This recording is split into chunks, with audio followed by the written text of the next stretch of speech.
Good morning, students. Good morning to all. Last day we have studied about the advantages and disadvantages of the cooperative organizations. So, and I gave the same portions as your study portions. So, tomorrow also just we will remind what we have studied on last class and we will go to the new concepts.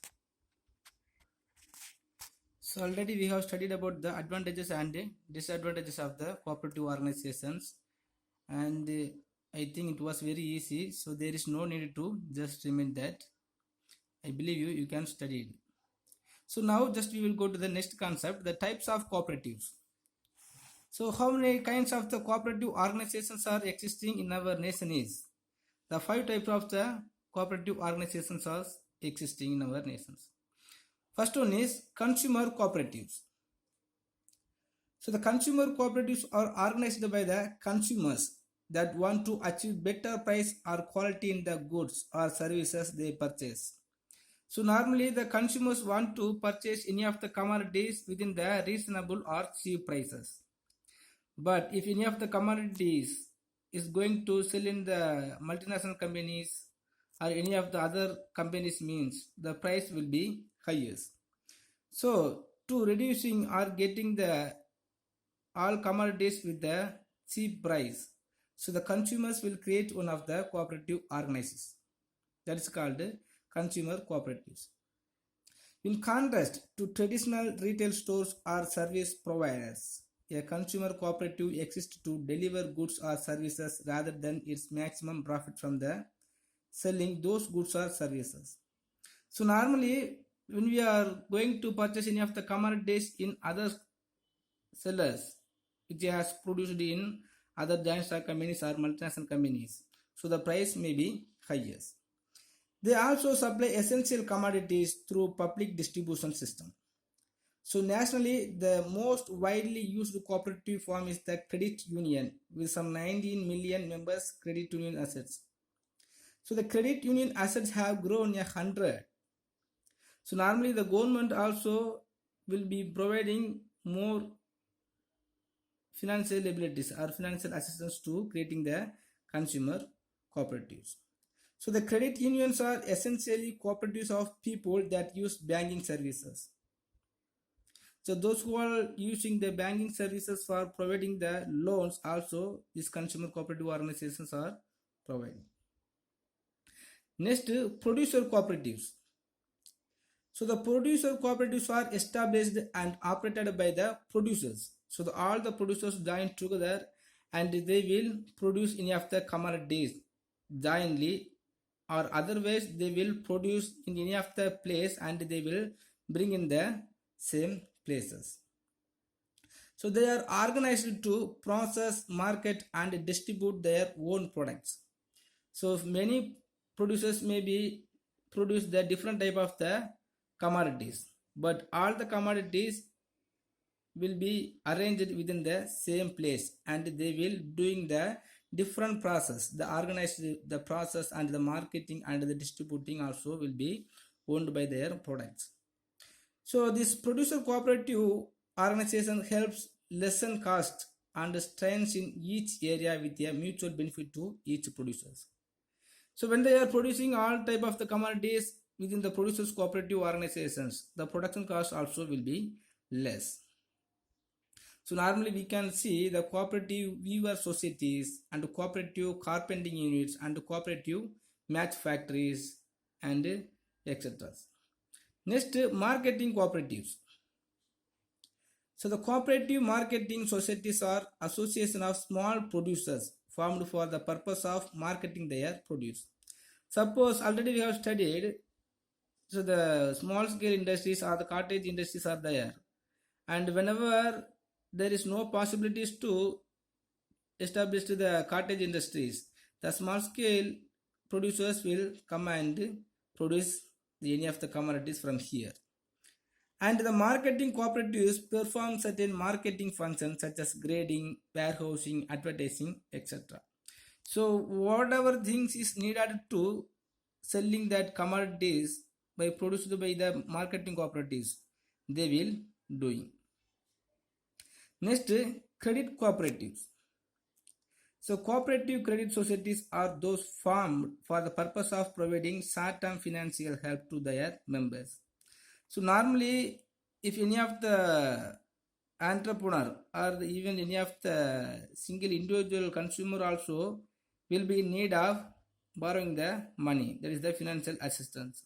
So any of the cooperative organizations must be needed to providing the money. So because of this providing the financial facilities only, so the credit cooperatives was formed. Next, housing cooperatives. The housing cooperatives societies are meant to provide residential accommodations to their members on ownership basis or then rent.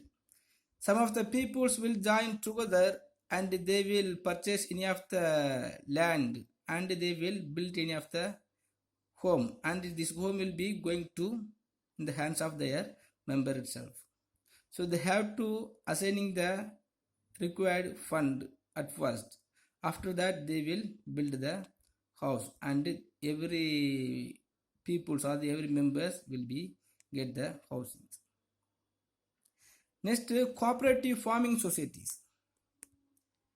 So when various farmers in a village their land together and agree to treat the pooled piece of land as one big farm for the purpose of cultivations. So normally, if you are considering any of the rural peoples or the villages peoples always having the little amount of the land. When they are using the small piece of land, they can't produce more crops. So because of that, so all the poor villagers join their small piece of land as a big land.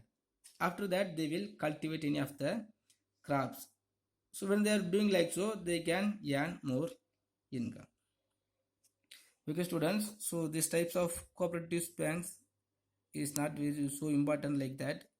So the 5 types of the cooperative organizations are there: the consumer cooperatives, producer cooperatives, marketing cooperatives, credit cooperatives, housing cooperatives, and the cooperative farming societies.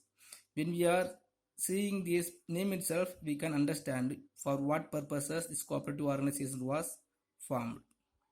So and till that our chapter is over, then we will go to the next chapter. So our next chapter, the 8th chapter is multinational corporations. So this is also one type of the business organizations. A multinational company is one which is incorporated in one country. This country is called as the home country, but whose operation extend beyond the home country and which carries on business in other countries. So wherever the branches companies are established, the branches countries are called as a host countries in addition to the home countries. For example, if any of the Indian entrepreneurs are establishing any of the industries in this India, and if they are extending their business organizations beyond the India or all over the world, this is called multinational companies. The multinational company must be emphasized that the headquarters of multinational companies are located in the home country. So normally if you are established the multinational companies, that is the branches companies in throughout the world, so their home countries only has to located as a headquarters. So here some of the advantages are there in these multinational companies. Some of the advantages are there. So what are the advantages are there in this multinational company mean? First, low cost labor. So multinational companies set up their facilities in low cost countries and to produce goods and services at lower cost. So it gains cost advantages and sells its products and services of good quality at low cost. So normally the multinational companies will be established their branch which has low cost labor. So when they are arranging the low cost labor, they can produce more commodities and the price of that product also will be very low. So this is not available to the smaller companies which operates at a regional level. So wherever the branches companies or the branches companies are established in this regional level, it will not be applicable. Next, quality products. So the resource, experience and expertise of multinational companies in the sphere of research and development enables the host country to establish its research and development system. So by using the more skilled persons and talented persons and by establishing the research and development, they can bringing the more innovatives on the existing products. And not only that, they can able to produce the quality products. So not only that, by having the competitions among the multinational companies, every multinational companies will able to produce any of the commodities with high quality.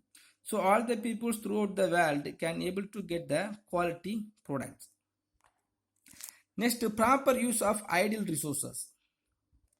So normally the multinational companies will be used to all the idle resources as in the optimum ways. Because the multinational companies has more technical applications or applicables. So by using the modern technicals, so it will be used the idle resources in the proper ways. Because of their advanced technical knowledge, the multinational companies are in a position to properly utilize the idle physical and human resources of the host countries. So not only the machineries, so it will be creating the more employment opportunity. And wherever the ideal persons or ideal human resources are there, the ideal human resources are going to use in the optimum ways. Next, improvement in balance of payment positions. So the multinational companies help the host countries to increase their exports, because whenever they are producing in all over the world, so the company, the owner or the organizer of the multinational companies will invest to increasing the export of the host countries only. As such, they help the host country to improve upon the balance of payment positions. So whenever we can increasing the overproductions or the supply of product, so we can increasing our balance of payment, because the export will be more in the host countries. Next, technical development. So the multinational companies carry the advantages of technical development in 10 host countries. In fact, the multinational companies are vehicle for the transference of technical development from one country to another countries. Normally, the host countries or the multinational companies always transferring the technical from one countries to another countries. Mostly the developing countries to underdeveloping countries, or the developed countries to developing countries. Okay, so because of that, all the labors also will be able to known as using the technical, new arrival of the technical. So because of multinational companies, the poor host countries also begin to the developed technically. Next, managerial development. So the multinational companies employs latest management techniques. So the people also employed by the multinational companies do a lot of research in management. So the multinational companies only always has the power and the position to bringing the management techniques, and it will be provided to all employees to do a lot of research in management. In a way, they help to professionalize management along latest line of management theory and practice. This leads to managerial development in host countries also. Next, end of local monopolies.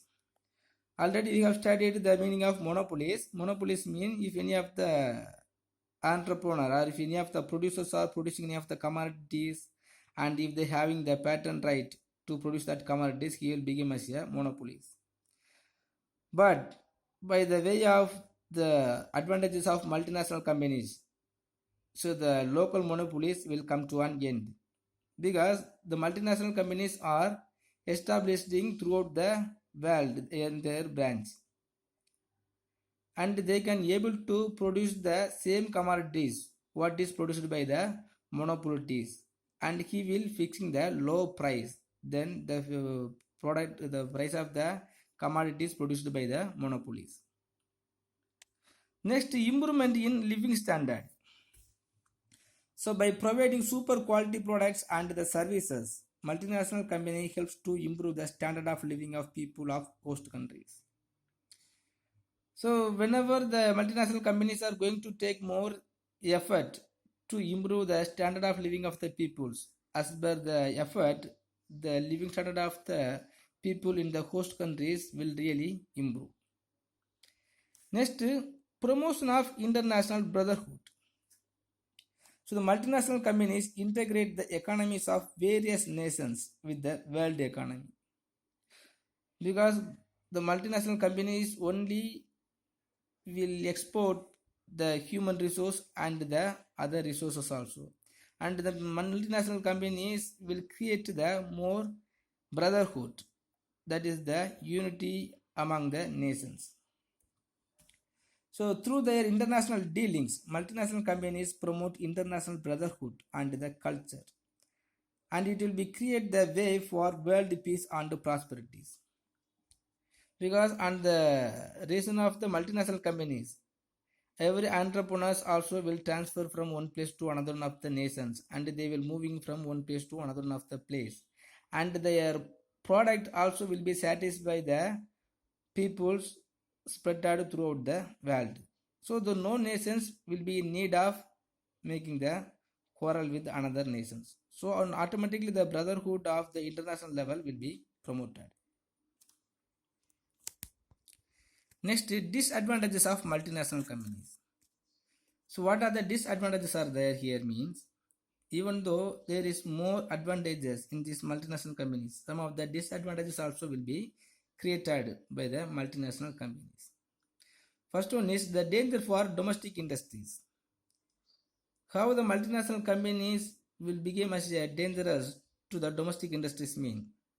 The multinational companies, because of their vast economic power, pose a danger to domestic industries. Because already we have studied it can able to establish throughout the world. So normally if the branches of one multinational company is going to establish in local countries or in one of the other countries, the domestic industries will be spoiled, because what product is produced by the domestic industries will be used by the foreign countries also, foreign multinational company also. So the multinational companies can easily produce any of the commodities already produced by the domestic industries, and it will be fixing the low price, and the people also will be want to purchasing the commodity produced by the multinational companies. Okay, so in course of time the domestic industries will be fell down. So the many domestic industries have to wind up as a result of threat from multinational companies. Thus, multinational companies give a setback to the economic growth of host countries. Next, a transfer of outdated technology. So we have studied that technological will be transferring from one nation to another of the nations. But we have to note one thing.